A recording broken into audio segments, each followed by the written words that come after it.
అందరూ ఊహించినట్లుగానే మరొక 21 మంది అభ్యర్థులతో వైసీపీ నాయకత్వం కొన్ని కొత్త కొత్త పేర్లని యాడ్ చేస్తూ మరొక లిస్టుని రిలీజ్ చేయటం అనేటటువంటిది మనం చూసాం. దీనిలో చాలా మంది ఎంపీగా ఉన్నటువంటి అభ్యర్థుల్ని ఎమ్మెల్యేలుగా మార్చినారు, ఎమ్మెల్యేలుగా ఉన్నటువంటి అభ్యర్థుల పేర్లని ఎంపీలుగా మార్చినారు. నియోజకవర్గాల మార్పు కూడా చాలా స్పష్టంగా దానిలో సంకేతాలు ఇచ్చినారు.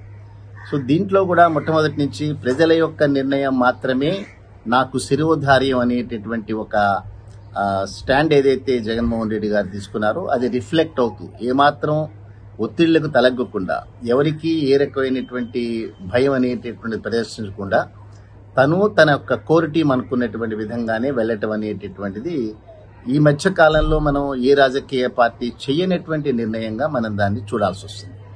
మొట్టమొదటిగా కొంతకాలం క్రితం ఒక 11 మంది అభ్యర్థులతో మొట్టమొదటిగా సంచలనాత్మకంగా ఒక రిలీజ్ చేయటం, ఆ తర్వాత 24-25 మంది అభ్యర్థులతో మరొక కొత్త లిస్టుని రిలీజ్ చేయటం, ఆ తర్వాత 21 మంది అభ్యర్థులతో మరొక లిస్టు చేయటమే కాకుండా రాబోయే రోజుల్లో మరికొన్ని మార్పులుంటాయి అనేటటువంటి సంకేతాలు ఇవ్వటం కూడా ప్రజల చేత ఎన్నుకోబడేటటువంటి నాయకులు ప్రజల యొక్క అభీష్టం మేరకే ఉండాలి తప్పిస్తే ఏ కాన్స్టిట్యున్సీలో కూడా ఎవరికి కూడా మోనోపలి అనేటటువంటిది ఉండటానికి వీల్లేదనే తన యొక్క నిర్ణయం ఏదైతే ఉందో అది చాలా స్పష్టంగా కమ్యూనికేట్ చేయటం అనేటటువంటిది అభినందించాల్సినటువంటి అంశం.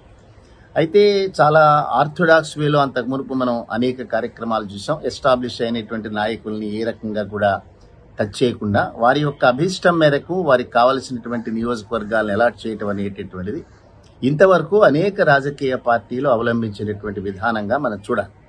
బట్ ఇప్పుడు కనుక మనం చూస్తే ఎస్టాబ్లిష్ అయినటువంటి నాయకులు అంటే కొలను పార్థసారథి లాంటి వ్యక్తులు కూడా పెనమలూరు నియోజకవర్గం నుంచి 2 సార్లు గెలిచినటువంటి అనుభవం ఉన్నా కూడా మళ్లీ తిరిగి పెనమలూరు నియోజకవర్గం ఇవ్వడానికి నిరాకరించడం, అదే రకంగా వారిని పార్లమెంటు స్థానానికి వెళ్లమని రిక్వెస్ట్ చేసినా కూడా వారి లాంటి ఒక పెద్ద స్థాయి నాయకుడు యాదవ సామాజిక వర్గానికి సంబంధించినటువంటి వారు సో వైసీపీని చాలా కాలంగా అంటిబెట్టుకుని వారి యొక్క విధానాలని ప్రజల్లో చాలా పాపులర్గా తీసుకువెళ్లినటువంటి నాయకుడిని కూడా చాలా నిష్కర్షగా వారిని ట్రీట్ చేయటం అనేటటువంటిది ఇది ఏ రకంగా ఇటువంటి పరిణామాలకి దారితీస్తుందో మనం భవిష్యత్తులో చెప్పలేం. కానీ బట్ ఒక సాహసోపేతమైనటువంటి నిర్ణయంగా మాత్రం దాన్ని అభినందించాలి. అదే రకంగా తూర్పు నియోజకవర్గం అంటే అంతకు మునుపు ఉన్నటువంటి కాపు సామాజిక వర్గానికి సంబంధించినటువంటి నాయకుడు ముద్రగడ పద్మనాభం తూర్పుగోదావరి జిల్లాలో తనకంటూ ఒక ప్రత్యేకమైనటువంటి ఒక వర్గాన్ని ఏర్పరచుకున్నటువంటి నాయకుడు. తెలుగుదేశం పార్టీతోనూ జనసేన పార్టీతోనూ ఏమాత్రం పొసగనటువంటి విధంగా అనేక రకాలైనటువంటి ప్రకటనలు ఇచ్చినటువంటి నాయకుడు. అటువంటి నాయకుడిని కూడా చాలా నిష్కర్షగా తను అనుకున్నటువంటి నియోజకవర్గాలు మాత్రమే అలాట్ చేస్తాం, అదర్వైజ్ మీరు అనుకున్న నియోజకవర్గాలు కావు అని ఖరాఖండితంగా చెప్పగలిగినటువంటి నేతగా జగన్మోహన్ రెడ్డి గారిని అభినందించాలి. చాలా స్పష్టంగా తెలుస్తోంది. ఇంకా ముద్రగడ పద్మనాభం గారు జాయిన్ అవ్వలేదు, వైసీపీలో మాత్రం జాయిన్ అవ్వని చెప్పారు. సో మనకు తెలిసినటువంటి సమాచారం ప్రకారం పిఠాపురం నియోజకవర్గం, పత్తిపాడు నియోజకవర్గం తనకు కావలసినటువంటి అనుచరులకు ఇమ్మనమని, అదే రకంగా కాకినాడ పార్లమెంటు సీటు తనకు కావాలి అనేటటువంటిది, మరి 2-3 నియోజకవర్గాల్లో తన సామాజిక వర్గానికి సంబంధించినటువంటి వ్యక్తులకి అలాట్ చేయమని అడిగినా కూడా తను పెద్దాపురం నియోజకవర్గం మాత్రమే తన యొక్క కొడుకుకి ఇస్తానని చెప్పడం, కాకినాడ నియోజకవర్గం పార్లమెంటు సీటు తనకి ఇస్తానని చెప్పడం చాలా నిష్కర్షగా జరిగినాయి. సో ఇవి ఏమాత్రం పొసగనటువంటి వ్యక్తిగా చివరికి నేను వైసీపీలో జాయిన్ అవ్వను అనేటటువంటి స్టాండ్ తీసుకుని ఏదైతే తను చాలా కాలంగా సంవత్సరాల కాలంగా ఒక శత్రుత్వాన్ని అవలంబించినటువంటి తిరిగి అదే తెలుగుదేశం పార్టీలోకి జాయిన్ అవ్వటం అనేటటువంటిది రాబోయేటటువంటి రోజుల్లో జరగబోయే పరిణామాల్ని ఖచ్చితంగా మనం ఏ రకంగా జరుగుతాయో దాన్ని మనం వెయిట్ చేయాల్సిందే. ఏవైనప్పటికీ కూడా ఎంత పెద్ద నాయకుడైనా సరే తన యొక్క పార్టీ యొక్క డిసిప్లైన్లో కనుక అందులో ఫిట్ అవ్వకపోతే ఏ రకంగా కూడా వాళ్ళని ఎంటర్టైన్ చేసేటటువంటి అవకాశం లేదు అని స్పష్టంగా చెప్పినటువంటి నాయకుడిగా మనం దాన్ని అభినందించాలి. ఈ 21 మందిని డిక్లేర్ చేసినటువంటి దీంట్లో సామాజిక వర్గానికి పెద్దపీట వేశారు.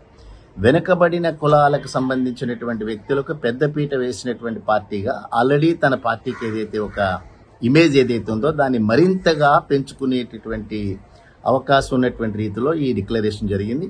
Even open category forward cost లో ఉండేటటువంటి నియోజకవర్గాల్లో కూడా వెనుకబడినటువంటి వర్గాలకు, ఉన్నత వర్గాలకు కూడా నో అని చెప్పి వెనుకబడినటువంటి వర్గాలకు ప్రాధాన్యత ఇచ్చినటువంటి ఒక పార్టీగా తను ఆల్రెడీ ఎస్టాబ్లిష్ అయినాడు. భవిష్యత్తులో ఈ వర్గాలన్నీ కూడా అతని పార్టీతో వెన్నంటి ఉన్నాయా లేదా ఇవి చేసిన తర్వాత కూడా మరొక పార్టీకి వెళ్లే అవకాశం ఉందా భవిష్యత్తులో తేలాల్సినటువంటి అంశం. అందుకని పార్లమెంటు సభ్యులుగా పనిచేసినటువంటి వ్యక్తుల్ని కూడా అసెంబ్లీ స్థానాల్లో నిలపడం అనేటటువంటిది కొద్దిగా ఇవన్నీ చూడాల్సినటువంటి అంశాలు. ఏవైనప్పటికీ కూడా దాదాపుగా 6 కోట్ల పైబడి అందరికీ కూడా వెల్ఫేర్ యాక్టివిటీస్ అందించినటువంటి పార్టీగా, అదే రకంగా తను 2,48,000 కోట్ల రూపాయల్ని వెల్ఫేర్ యాక్టివిటీస్ స్పెండ్ చేసినటువంటి ప్రభుత్వంగా ప్రజల యొక్క మన్ననలు పొందేటటువంటి ప్రయత్నమే తను చేస్తూనే ఉన్నాడు. సో వెనుకబడిన వర్గాలు కానీ లేదా ఈ ప్రయోజనం పొందినటువంటి బెనిఫిషరీస్ కానీ రాబోయేటటువంటి ఎన్నికలు మార్చి ఏప్రిల్లో జరగబోయే ఎన్నికల్లో ఏ రకంగా రియాక్ట్ అవుతారనేటటువంటిది చూడాల్సినటువంటి అంశం. ఏవైనప్పటికీ కూడా 3 లిస్టులు ఆల్రెడీ అనౌన్స్ చేయబడ్డాయి, మరొక లిస్టు వెయిట్ చేస్తోంది.